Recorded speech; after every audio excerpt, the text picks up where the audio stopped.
Thanks for staying with us. Now we're heading straight to Morocco, and it's all about the Women Africa Cup of Nations, where we are gradually getting into the key stages of the tournament, talking about the quarterfinals, and teams have already begun to progress to the next stage. We know that Morocco, Zambia, and Nigeria have all made it through to the next round of the tournament. And for Zambia, it was Rachel Kundanangi's early strike that proved decisive for the team as they claimed the hard-fought 1-0 victory over Congo DR in their Group A clash. The Copper Queens took the lead in the 9th minute when Kundanangi scored from a well-taken free kick. DR Congo, meanwhile, showed resilience despite being reduced to 10 players in the 69th minute. A VAR review saw Fallon Pambani get a yellow card, but of course it was upgraded to red following a dangerous challenge on Irene Lungu, further complicating the visitors' hopes of a comeback in that one. With that, let's take a look at the results of games played yesterday. It was Morocco defeating Senegal by a goal to nil. Zambia also getting a victory over DR Congo by a goal to nil.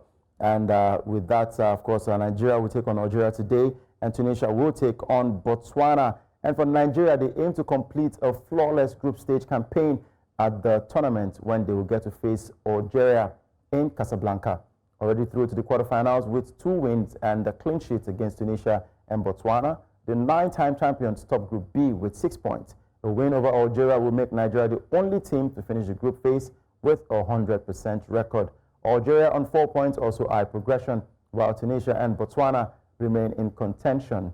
Nigeria's likely quarterfinal opponents will be Group A runner-up, potentially host Morocco or Zambia. All right, let's listen to what the coaches and some of the players said. But when we come back, we'll be talking. All right, here that we have Onyechi Obaro on standby, our correspondent over there in Morocco. Onyechi, glad to have you with us. We look forward to an epic encounter between Nigeria and Algeria, although the girls have already qualified for the next stage. But of course, this is a match that would see Nigeria top the group, and we'll get to determine if we'll get to face Morocco or Zambia. Both of them are very difficult opponents. Welcome, Onyechi.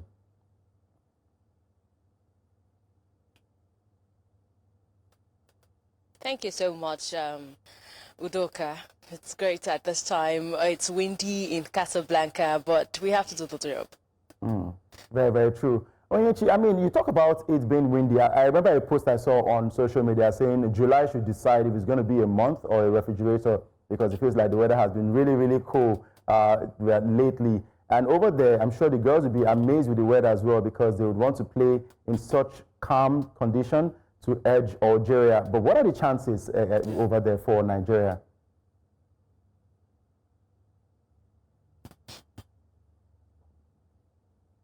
The chances are very open for them, wide for them, because at this time, they have just come off 2 wins, the win against Tunisia and the win against Botswana, so that could be a morale booster. But they might not be satisfied with the way they played against Botswana, but I'm sure that they've been able to shake that off because they need nothing but a win today.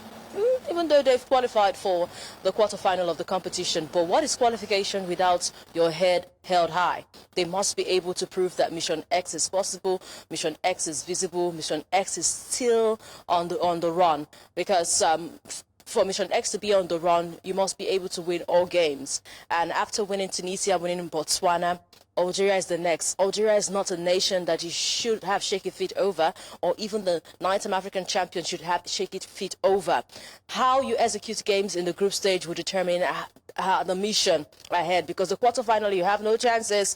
Here you can be able to dot the I, cross the T's, check out for all the mistakes that you have made. But the quarterfinal is just one chance. And if you snooze, you're going to lose. And I'm very sure that the Mission X campaign is still ringing in the heads of the Super Falcons, and they do not want to miss this chance at all.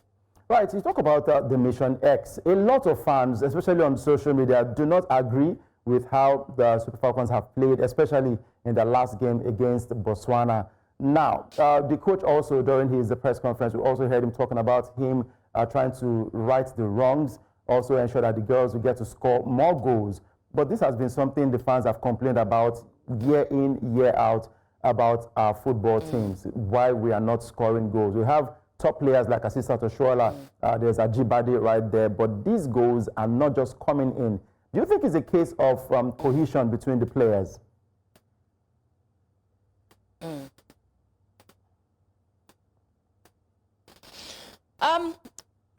conference, it was able to happen some salient issues, and one of them was goal scoring, another was set pieces, and the others were having to put players out of position or play them out of position. Now, for that of goal scoring, he says the goal will come. Remember that we have a super sub who has shown that she is capable, that she can come to the party at all times when she's brought into the pitch to play. Chiwendu Ihezu, who they call Black Diamond over here. Now, she proved that she could create something different from the bench in the game against Tunisia. She also proved that again in the game against Botswana. So goal scoring might not really be the issue right now, but maybe a synergy between the midfield and the forwards, having to draw the balls, give the balls, feed the forwards with the balls. And I think I can see that the coach is doing something. He wants a bond among the likes of Tony Payne, Rinsola Babajide, and Asisat Oshuala, because at every time you see the starting lineup, you see them leading the front line. But every time he makes a substitution, he brings in the likes of Christine Chebe, he brings in Ihezuo, and also Esther Okoronkwo. Now, I'm feeling like he wants a bond among this trio for his starting lineup and this other trio anytime he makes a substitution. We've seen that a couple of times, and anytime you see this other trio, Ucheibe, Ihezuo, and also Okoronkwo, come into the play in the second half, there is a bit of a dynamic. There's a change there. You see the tempo rising. You see a different play. You see a different coordination of things. Cohesion, you see that cohesion there in the pitch of play. So the coach is up to something. That he said about goal scoring. For set pieces, yes, Nigeria have not been that fantastic in set pieces. We've seen Ashley Plumtree come into the party a bit with the height whenever we have set piece play. She had a chance in that game against Botswana, but it slipped her fingers. And I'm hoping that she can put the same performance against Algeria and we score more goals. In the point of having to play players out of position, we saw that with Rashidat Ajibade. She answered that question very brilliantly by saying, I think I'm comfortable. And the coach also said some players can play in 4 position in the national team. And the only thing he does is to have a conversation with them. Would you like to play this position? Would you be good here? And he sees every single thing that happens in training. And when he sees that this player is very good here, I can make this player an ammunition in this position, he makes the final call and he knows what is best for the team. And so far, I would say Coach Madugu has gotten his substitution right. He has gotten his tactics right. He has gotten every single call right. We are not waiting for him to sleep, because we do not want him to sleep at this time, because the Super Falcons must go all out in their encounters in every game. Like he said, one game at a time, Udoka. Right, one game at a time for Justin Madugu and, of course, the Super Falcons of Nigeria. Now, we've been seeing a bit of behavioral, I don't know how to place it now, about Asisat Oshuala. And I know I listened to one of what Madugu said. He did not really elaborate on such. But do you want to tell us, is there anything going on in the camp of the Super Falcons, especially with Asisat Oshuala?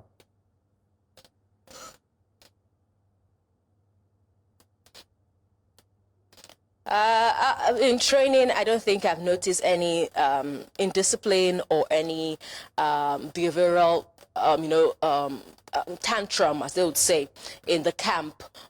The only thing we noticed was in that game against Botswana, as I did recall during the breakfast extra, I said she was displeased having to be substituted without knowing. This is what we could see on the pitch of play.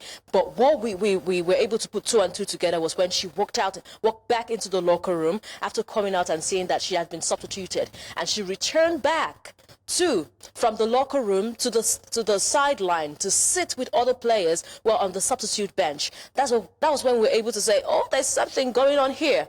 But the coach has downplayed it. He downplayed it at the press conference, saying he did not notice that. But if he notices any indiscipline in the team, they will deal with it accordingly. And we are waiting to see whatever plays out. If he's going to start Asisat Oshuala again in this game against Algeria today, we get to place all the cards on the table. We get to fix the puzzle right and know if there's something going on in the camp. All right, and I know we'll let you go pretty soon. We heard that the Confederation of African Football, that is CAF, there's an investigation currently going on into Algeria's women's national team over suspected breach of WAFCON regulations. We've not gotten any concrete information from CAF But is there any update you want to give us?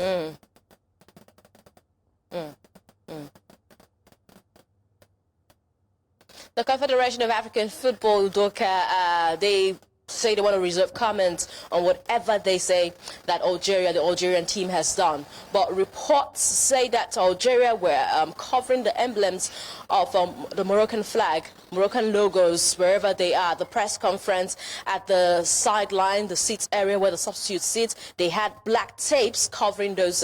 That's the reports we hear. But remember that there's a severe tie between Morocco and Algeria, and you know it's all about that Western Sahara, the dominance, land dominance, the desert dominance, and all that, and that has affected. It has crept into football. We know the situation around Algeria not having a direct flight down to Morocco, something that made the Chan players from Morocco not execute Chan. The last edition of the Chan at that time, they had to pull back their players. But we are happy that we did not hear anything about direct flight or no direct flight from Algeria to Morocco for this Women's African Cup of Nations, because I'm sure that the Confederation of African Football have been able to deal with that. But these ties, these severe ties, are creeping into football. Investigation still going on. We cannot make conclusions at this time because there's still an investigation going on, and the Confederation of African Football have not been able to comment on what Algeria really did. But pictures making the rounds and the reports making the rounds, and what we could see at the press conference, the emblems being covered, the logos being covered on their bosses, at the press conference, at the sideline, at the substitute bench, we could see that clearly. And if that's what the Confederation of African Football is still investigating, I beg your pardon, I think we should leave it in the hands of CAF. All right, we'll also observe what happens when we see the game between Nigeria and Algeria later today. But before I let you go, Nyechi, I'd like to also ask, I mean, when Nigeria scored that goal against Botswana, there was a fan that ran into the pitch, right? And, you know, when we see these things happen outside Africa, we see a lot of security personnel chase down the fan, and later we hear that maybe the fan has been arrested or banned or something like that. But we didn't see any security personnel chase this fan. So I want to know, was there anything, was the fan dealt with after that happened? Because we can only see what we see on TV, but you are there on ground to give us more info. What exactly happened after that fan? Because he ran in and ran out. There was no one who escorted him out of the pitch.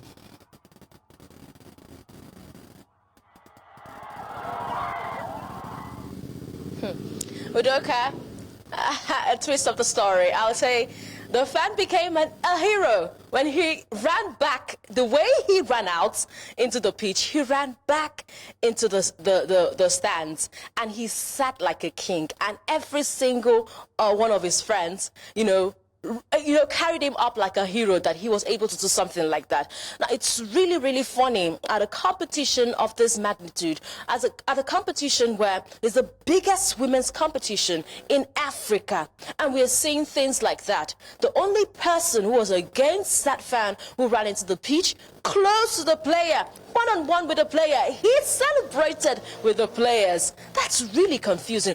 The only person that was against that fan was the referee, who sent him out of the pitch. Yeah. He did not even care. He ran into the pitch, took off his shirt, ran to the players, celebrated with them. Even those who were celebrating the goal in his goal did not even notice that there's an extra man, there's an extra one in the pitch. It was supposed to be 11 players, but we had 12 in the pitch. One, just like Jesus in the fire with the three Christians, we had one in that celebration, joining the Super Falcons celebrate. He made a day for himself. He became a hero to his friends. That's just the twist of the story. Now, it boils down to just open the loophole around security in this competition. I tell you for a fact that there were security men standing at each station of the stadium where the fans were seated, but none of them could run after the fan who ran into the pitch.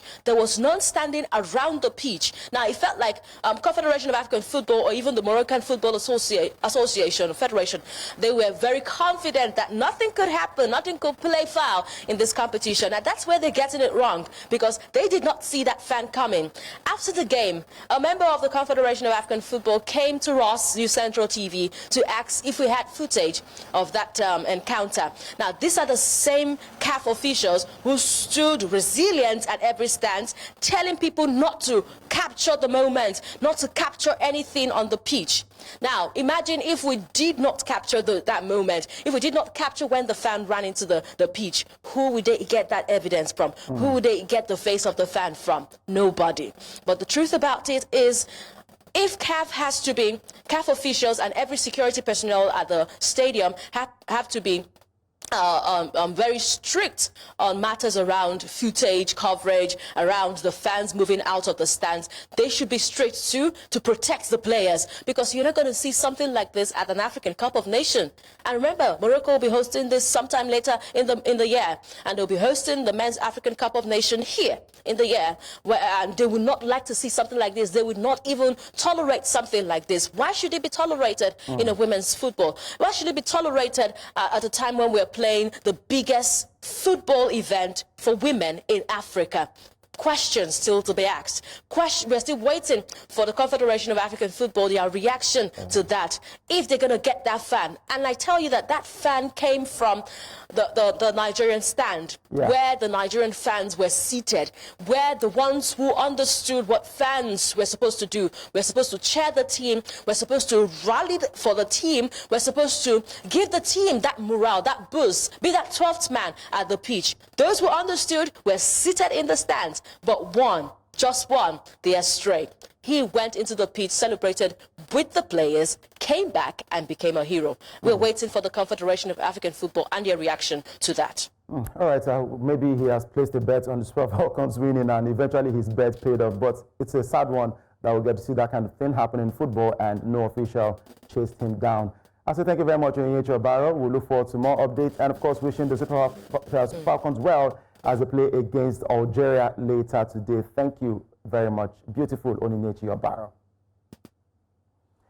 All right, still talking about the Women's Africa Cup of Nations. Let's take a look at the top scorers at the tournament so far. Of course, the number one has to be from Morocco, and that's Ghislaine Chebak. She has 4 goals. Second place is Senegal with Ndeye Ndiaye. She has 4 goals as well. Barbara Banda from Zambia has 3 goals and 1 assist. Rachel Kundananji, who scored the only goal yesterday for Zambia, and she has 3 goals and 1 assist. Mbayang Diop has 2 goals, and that's from Senegal. Chiwendu Ihezuo from Nigeria is number 6 on the list. She has 2 goals. Yasmin Mrabat has 2 goals. She's from Morocco. Misola Babajide is on number 8, but of course she has 1 goal and 1 assist. Sam Draidi from Morocco has 1 goal, while Sira Traore from Mali has 1 goal and 1 assist.